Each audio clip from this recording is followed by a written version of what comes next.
یہ سمت بانڈ ہے. ایسے ٹوٹی ہوئی رشتے داری کو لفافہ چپکے سے چھپڑ میں یہ لو بھائی, 5 روپے 10 روپے نہیں, ذرا تگڑی رقم بتائے بغیر, کسی کو پتہ ہی نہ چلے کسی کو, ادھر آ یہ لو بھائی ہدیہ. تہادوا تحابوا, آپ صلی اللہ علیہ وسلم نے فرمایا ایک دوسرے کو ہدایہ دیا کرو, اس سے آپس میں محبت بڑھتی ہے. تو ہدیہ ایسی چیز جس سے وہ خوش ہو جائے, اور جتنا انسان روکڑے سے خوش ہوتا ہے نا, اتنا کسی اور چیز سے خوش نہیں. حقیقت ہے. دیکھو پولیس والے کتنا تنگ کر رہے ہوں, کس قدر مصیبت میں, آپ ان کو دعائیں دو, یار آپ بہت اچھے ہو, خوش ہوں گے تھوڑا سا, خوش ہوں گے لیکن تھوڑا سا. اور کچھ آپ نے ان کو کیا کیا کہ جو ہے نا وہ کوئی کارڈ اپنا نکال کے دے دیا کہ میں ڈاکٹر ہوں, آپ کبھی آئیں تو علاج کرنا ہو, خوش ہوں گے مگر تھوڑا سا. آپ نے 500 روپے کا نوٹ پکڑا دیا, السلام علیکم کہتے ہیں کہ نہیں کہتے؟ جب بھی گزرو گے کبھی بھی آپ کو نہیں چھیڑیں گے, ہمیشہ کے لیے, چاہے اب آپ بم لے کے گزر جاؤ وہاں سے, صحیح ہے نا, آپ توپیں لے کے, توپ میں بیٹھ کے نا, ٹینک میں بیٹھ کے گزر جاؤ, ان کو یاد رہتا ہے کہ اس نے مجھے کیا دیا تھا, 500 روپے دیے تھے. حقیقت بتا رہا ہوں آپ کو, توپیں راکٹ میں بیٹھ کے گزر جاؤ, آپ کو پولیس والا کچھ نہیں کہے گا. روکھڑے میں اللہ نے اتنی طاقت رکھی ہے, تبھی تو قرآن بار بار کہہ رہا ہے کہ اللہ کی راہ میں خرچ کرو, خرچ کرو. ہدیے بھی ٹھیک ہیں, گفٹ بھی صحیح ہے, جیسے کوئی باہر سے آتا ہے کچھ چیزیں لے آیا, کھجوریں لے آئے, زمزم لے آئے, وہ بھی ٹھیک ہے. لیکن جتنی طاقت اللہ نے روکھڑے میں رکھی ہے, اتنی طاقت اللہ نے, جتنی یعنی یوں بھی کہہ سکتے ہیں سکہ رائج الوقت میں اللہ نے جو طاقت رکھی ہے, وہ طاقت اللہ نے کسی اور چیز میں نہیں رکھی. دیکھو نبی صلی اللہ علیہ وسلم نے ارشاد فرمایا, رشتہ داری توڑنے والا جنت میں نہیں جائے گا. اب رشتہ داری جوڑنے میں بہت ٹائم لگتا ہے, ہر ایک سے اخلاق سے بات کرو, تمیز سے بات کرو, وہ ظلم کر رہا ہے آپ اس کے ساتھ اچھا سلوک کرو. آج کل اتنا اسٹیمنا لوگوں میں نہیں ہے, اینٹ کا جواب پتھر سے دیتے ہیں کیونکہ برداشت ختم ہو گئی نا. اس لیے میری نظر میں سب سے بہترین طریقہ ہے, جو مرضی جیسا مرضی سلوک کر لو اس کے ساتھ, پیسے پکڑا دیا کرو, روزانہ پکڑ کے پیٹو گے بھی نا اس کو, پھر بھی کچھ نہیں کہے گا. آئی بات سمجھ میں؟ ایسی چیز ہے, کیونکہ پیسوں سے انسان کی حاجتیں پوری ہوتی ہیں. جب دیکھیں نا پیسے اتنے ہوں, دیکھو سمت بانڈ آپ نے اتنا سا تیلی سے یوں کر کے لگایا تو تھوڑی جڑے گا. تو جتنا زیادہ برتن ٹوٹا ہوا ہے, سمت بانڈ اتنا ہی زیادہ لگانا پڑے گا. سمت بانڈ بولنا چاہیے. تو جتنا زیادہ برتن ٹوٹا ہوا ہے, سمت بانڈ اتنا ہی, تھوڑی سی خراش آئی ہے تو ذرا سا ایلفی کا ایک قطرہ ٹپکا دو, کافی ہے. تو ایسے ہی رشتہ داری تھوڑی سی ٹوٹی ہوئی تو 5 روپے میں کام چل جائے گا. ایک دن ویسے ہی سلام کرنا بھول گئے تھے بھائی صاحب کو, گزر رہے تھے, اب بھائی کو سلام نہیں کیا آپ نے, وہ اس کو غصہ آ گیا, یار یہ تمیز نہیں ہے اس کو, تو کبھی 50-100 روپے میں بھی کام چل جائے گا, ٹھیک ہے نا. لیکن زیادہ ٹوٹی ہوئی ہے, جیسے کہ آج کل ہوتا ہے, سب ایک دوسرے سے منہ موڑ کے بیٹھے ہوئے ہیں. اور رشتہ داری جوڑنے میں سب سے بڑی مصیبت یہ ہے کہ ہم میں سے ہر شخص یہ کہتا ہے کہ اس نے میرے ساتھ کیا کیا جو میں اس کے ساتھ اچھا سلوک کروں.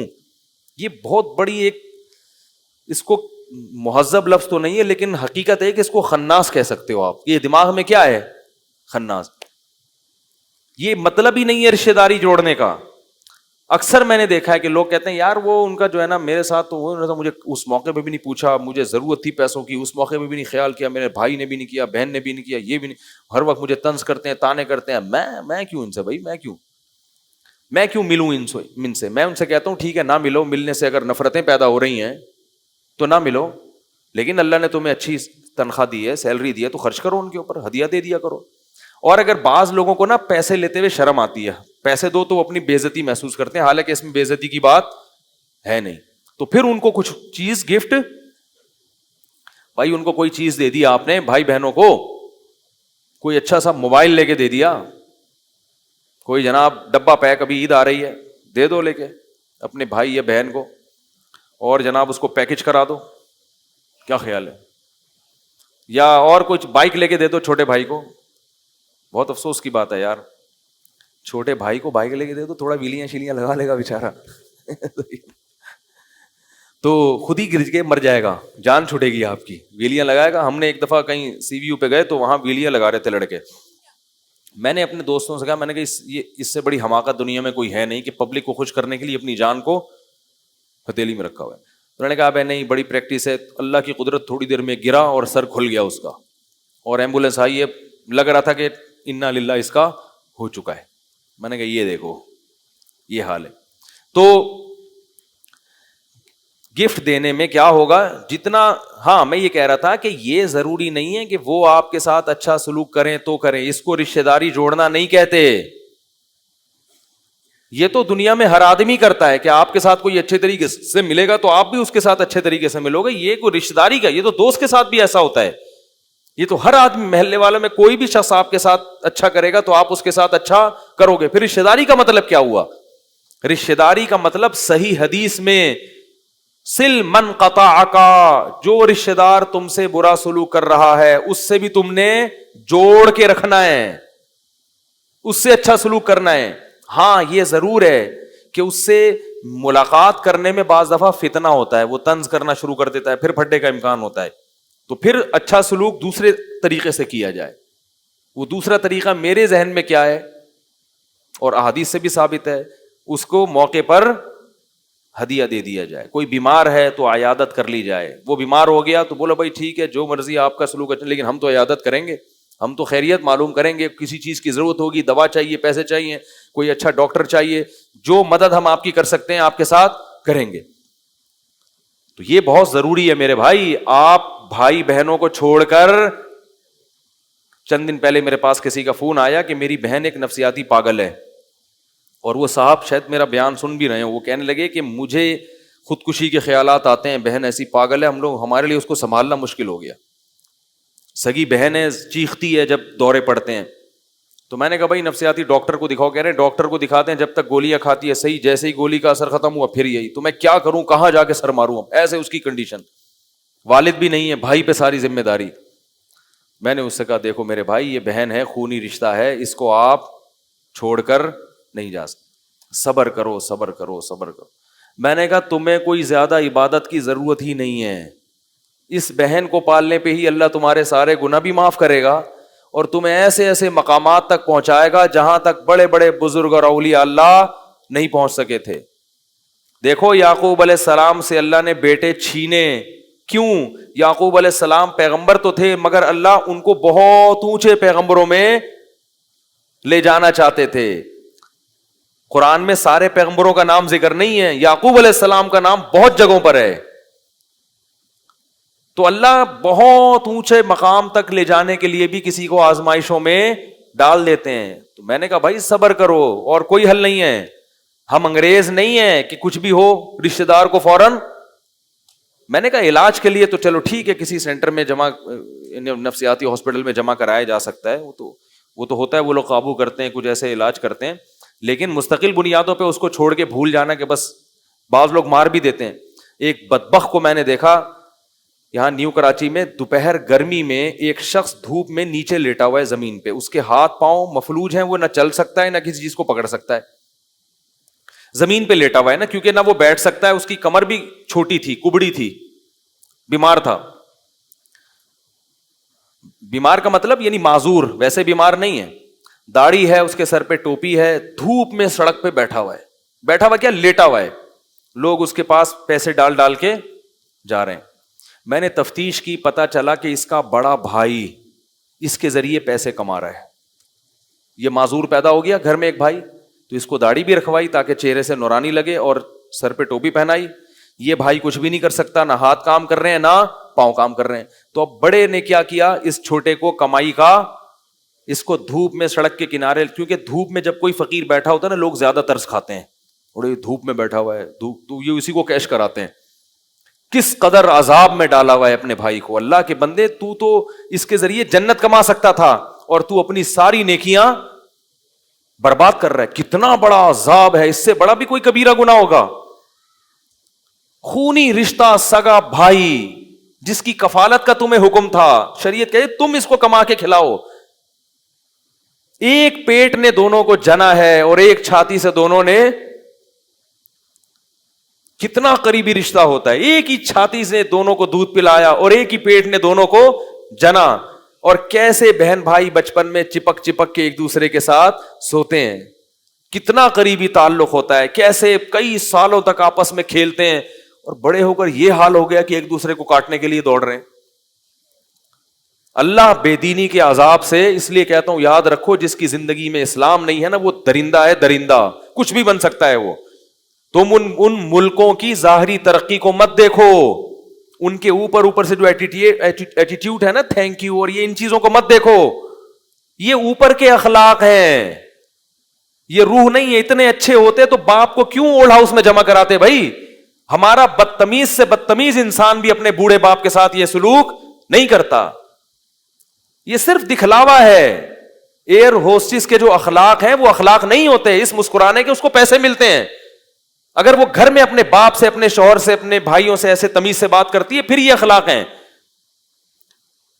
کس قدر میں ہل گیا اس منظر کو دیکھ کے. میں نے کہا کیا اپنے لیے جہنم کی آگ کا سامان پیدا کر رہے ہیں. اپنے بھائی پہ ترس کھانا چاہیے, اس کو دھوپ میں لا کے صبح سے لٹا دیا, وہ پیسے کما رہے, وہ کچھ بھی نہیں کر سکتا بیچارہ, نہ ہاتھ نہ پاؤں, بول بھی نہیں پا رہا تھا, وہ زبان میں بھی اس کے یعنی معذور تھا, اپنا غم زبان سے بھی نہیں بیان کر سکتا تھا وہ. تو بڑے بڑے بدبخت دنیا میں پڑے ہوئے میرے بھائی.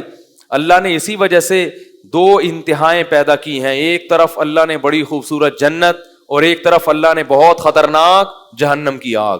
کیونکہ اللہ کو معلوم تھا کہ انسان نیوٹرل نہیں ہوتا, یا تو بہت اچھا ہوتا ہے یا بہت برا ہوتا ہے. جو برائی کے راستے پہ چلتا ہے نا, پھر وہ آگے نکلتا ہے. جو اچھائی کے راستے پہ چلتا ہے تو پھر وہ اچھائی پہ چلتا چلا جاتا ہے. تو اس لیے اللہ تعالیٰ نے کیا حکم دیا کہ رشتہ داروں کو بولو بھائی جوڑنا ہے. بھائی کبھی پٹایا جائے کرے نا تو جا کے پوچھا کرو کس نے مارا. پی جاتے ہیں بھائی, حرکتیں ہی ایسی ہیں, تھوڑی تحقیق کیا کرو. قتل ہو جائے تو قاتل کو چھوڑو نہیں. اب کیا ہوتا ہے, مرڈر ہو گیا سگے بھائی کا, لوگ کہتے ہیں بس ٹھیک ہے یار چھوڑو جانے دو یار. تفتیش کرو کون ہے قاتل, جو اس کے خلاف کر سکتے ہو قانونی طور پر کسی بھی طریقے سے وہ کرو اس کے خلاف. تمہارے بھائی کو مارا ہے اس نے, کیسے چھوڑ دو گے اس کو؟ ہاں پکڑنے کے بعد اس کو سزا مل رہی ہو, اس سے دیت, پھر وہ بہت زیادہ عاجزی کرتا ہے, اس کو احساس ہو جاتا ہے, پھر آپ دیکھتے ہو تو پھر شریعت نے ترغیب دی ہے کہ دیت لے کے چھوڑ دو. لیکن آج کیا ہے, جرائم ہوتے چلے جا رہے ہیں. کہتے چلو جس سے بھی تعلق ہے, صرف رشتہ داروں کا تو بہت زیادہ حق ہے اس لیے میں نے بتایا, ورنہ جس سے بھی محبت ہو تو پھر اس محبوب کے دشمنوں سے دوستی بولو بھائی نہیں ہونی چاہیے. تو لیکن چونکہ رشتہ داروں کا حق سب سے پہلے, اس لیے میں نے بتایا.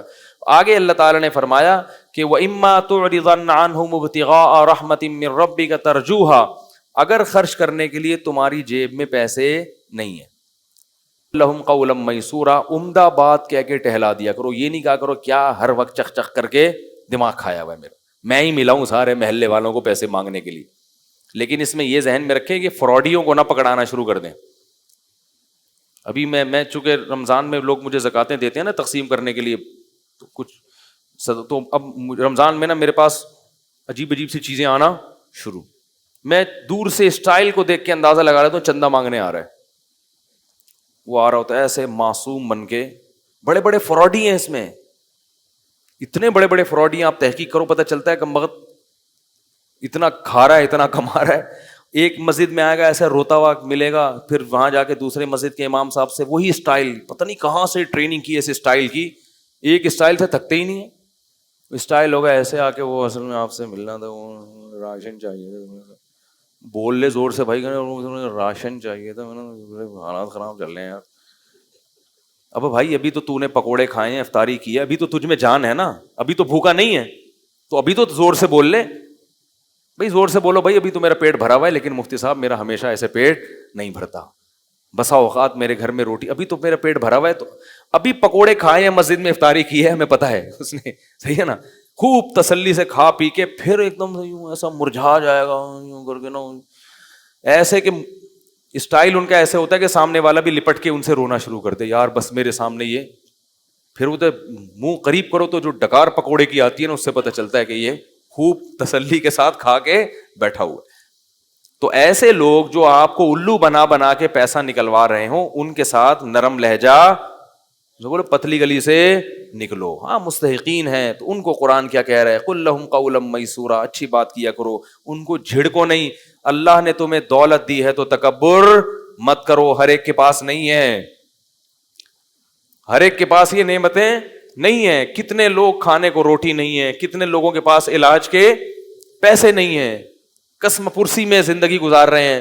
اللہ نے تمہیں دولت دے دی تو لا تصعر خدک للناس, غربا اور مساکین سے اپنے رخسار کو مت موڑنا, خیال کرنا ان کا. جیسے قارون کو موسیٰ علیہ السلام نے کہا نا کہ اللہ نے تجھ پر احسان کیا تو اب ان مساکین پر احسان کر, اس نے کہا میں نے اپنی محنت سے کمایا. یہ بہت بڑا کبر ہے, تکبر ہے.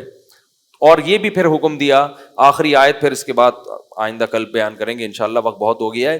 فرمایا کہ ولا تجعل یدک مغلولۃ الی عنقک ولا تبسطھا کل البسط, فرمایا نہ تو اتنا اڑانا شروع کر دو پیسہ کہ کل خود لوگوں سے بھیک مانگنے کی نوبت آئے, اور نہ اپنے ہاتھ گردن سے باندھ لو, نیمو نچوڑ بن جاؤ کہ لوگوں کو پتا ہے کہ پیسے پہ سانپ بن کے بیٹھا ہوا ہے, کبھی کسی رشتے دار کے کام بھی نہیں آیا, نہ کبھی مسجد کے ڈبے میں چندہ ڈالا, نہ کبھی کسی مدرسے میں پیسے دینے کی توفیق ہوئی, اور نہ کبھی کسی غریب کو کھانا کھلاتے ہوئے پکڑا گیا. ایسے ایسے مارکیٹ میں نے بہت دیکھے ہیں, ہر طرح کے دیکھے ہیں, سیٹھ بھی دیکھے ہیں ایسا اڑاتے ہیں پیسہ, اور کنجوس بھی دیکھے ہیں. تو اللہ فرماتے ہیں اتنے کنجوس مت بنو, وابتغی بین ذلک سبیلا, میانہ روی اختیار کرو, اپنے لیے بھی, بیوی بچوں کے لیے بھی, اور جو جہاں اور قوم کے لیے بھی, غربا کے لیے بھی, مساکین کے لیے بھی, مسجد کے لیے بھی, مدرسوں کے لیے بھی, دین کی تبلیغ کے لیے بھی, ہر جگہ کچھ نہ کچھ خرچ کرتے رہا کرو اعتدال کے ساتھ, میانہ روی کے ساتھ. اور یہی میانہ روی اللہ کو پسند ہے. لیکن اتنا نہ اڑا دو کہ کل دوسروں سے خود بھیک مانگنی پڑے. سمجھ رہے ہیں؟ یہ بہت اہم احکام ہے, باقی پھر کل بیان کروں گا, وقت بہت زیادہ ہو گیا ہے. اللہ تعالیٰ سمجھنے کی, عمل کی توفیق عطا فرمائے.